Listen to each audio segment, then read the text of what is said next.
In the heart of London stands a symbol of resilience and tradition, the magnificent Big Ben, housed within the Elizabeth Tower at the Palace of Westminster. Completed in 1859, this architectural marvel was designed by Augustus Pugin in the Gothic Revival style.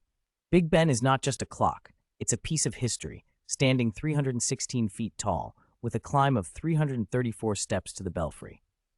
The clock face, a massive 22.5 feet in diameter, and the tower itself were once the largest and most accurate of their kind.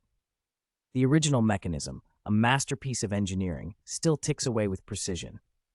Big Ben is more than a clock. It's a beloved British icon, known for its reliability and the majestic chimes that mark the passing of time.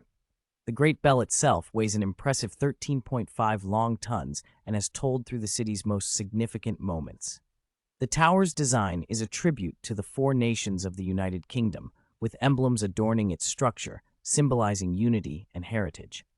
Recently, Big Ben underwent a meticulous restoration to preserve its beauty and function for future generations, a testament to the enduring spirit of London. As the chimes of Big Ben continue to echo through the streets of London, they remind us of the city's resilience, history, and the unbreakable bond between the past and the present. Big Ben is not just a clock tower, it's the heartbeat of the city. Come and experience the timeless charm of Big Ben, where every tick tells a story of history, culture, and enduring legacy.